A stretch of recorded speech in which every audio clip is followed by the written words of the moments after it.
Hi, I'll be discussing a few interesting cases in sequence, and the first case is related to a term baby who was born by elective cesarean. The cesarean was done due to previous cesarean. It was a non-consanguineous marriage. No risk factors during pregnancy except for maternal diabetes, which is gestational diabetes. The baby was a good weight, 3.6 kilogram. The baby was noted to have respiratory distress soon after birth and was started on nasal CPAP. When the baby was brought to the NICU because of the respiratory distress, a significant CO2 retention was noted on the gas. There was also significant subcostal and suprasternal recessions noted. So it was decided to intubate and ventilate the baby. It was a female baby. The oxygenation was well maintained. The peak pressure needed was 20/5, oxygen requirement of 0.25, rate of 40 breaths per minute. The PCO2, however, was continuing to worsen. It was initially 70 and then went up to 90 and further went up to 110. So looking at the breathing pattern where there was still significant indrawing with the ET tube in, especially when the baby was more active, the chest wall retractions was more. So we decided to give a loading dose of the paralytic agent. This is the initial chest X-ray, which is non-specific. The tube was in position and the lungs were reasonably inflated on both sides, possibly a little hyperinflated.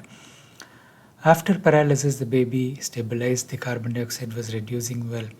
The ETCO2 sensor was connected on the monitor as well, not the transcutaneous one, but the probe which is connected to the ET tube. The CO2 levels were monitored as a trend. We noticed that as soon as the paralysis effect waned, when the baby was waking up, we didn't give a continuous infusion of the paralytic at this stage. The baby started showing agitation again and the CO2 rose immediately. So this was confirmed on blood gas as well.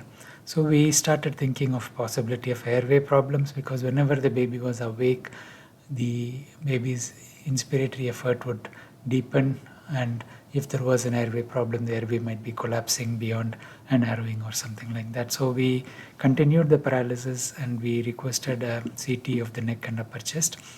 CT, because of the airway visualization being better, it was felt by the radiologist to go for CT, and it was a quicker process. So the CT neck showed this segment of narrowing. So you can see that the ET tube was stopping here and we had a narrow segment beyond that. Obviously the supporting connective tissue here was, the cartilage was lacking, and so when the baby is awake and agitated with the negative pressure generation during inspiration, this area tends to close down, and that's why the agitation caused increased retractions and CO2 buildup. So we have a segment of tracheal stenosis with possible tracheomalacia just above the carina, and when the baby was awake, as we discussed, the respiratory effort was causing collapse of the stenotic segment, so the baby is not able to get air through it. On paralyzing, we were able to avoid this, and that's why the baby improved. We tried to bypass the stenosis by pushing the ET tube a little deeper, and we were actually able to wean off the paralytic with that and start the feeding with tube feeds. The blood gases were stable. We transferred the baby to a referral hospital, and from the referral hospital, because of significant ENT intervention which was supposed to be needed, the baby was transferred to a center in another city where the surgery was done, and we get a feedback that the case was successfully managed. Congenital tracheal stenosis is a rare and life-threatening problem. It's often due to a complete tracheal cartilage ring and absent membranous trachea. So it's reverse of what we saw here. The cartilage ring will be tight and that would cause narrowing.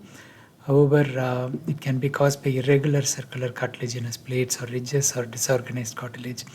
Our case is more likely because of inadequately formed cartilage there, which was collapsing in.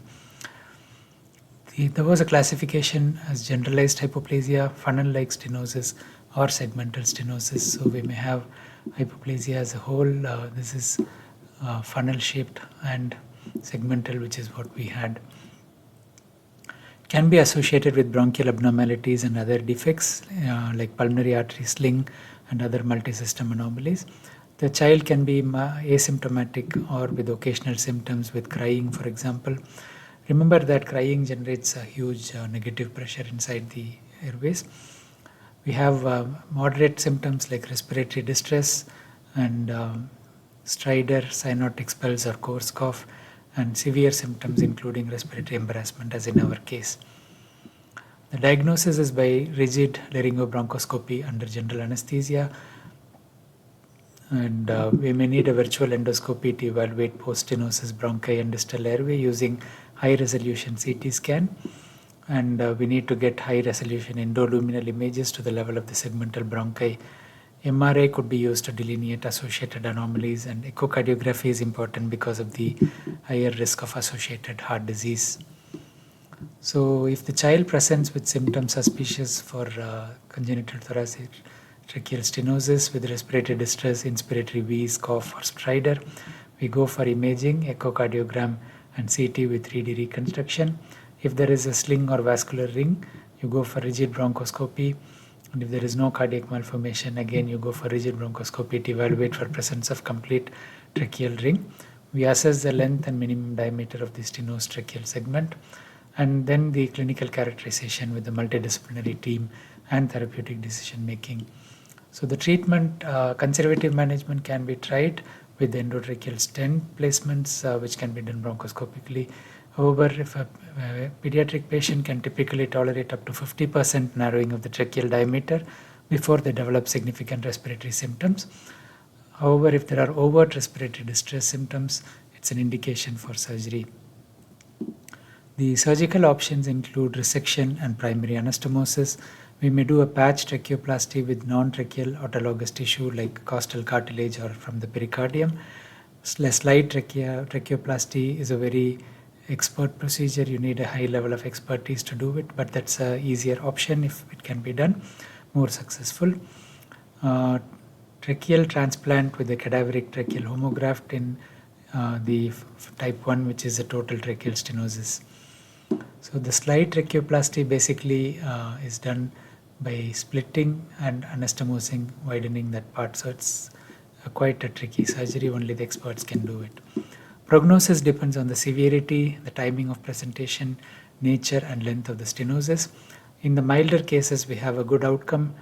There is a possible increased risk of wheezing or exercise limitation or worsening with intercurrent infection. So this is similar to what we face with laryngomalacia, where there is narrowing of the airway related to inspiration when the airway cartilage is weak. So there is a weak cartilage which collapses in, and we see problems with exercise or with feeding and also with intercurrent infection in these babies. In the severe types, if they are not corrected, there is a high mortality and the associated anomalies may increase risk as well. The outcome is improving with recent advance in surgical techniques and supportive treatment. So I hope this case discussion is useful. Thank you.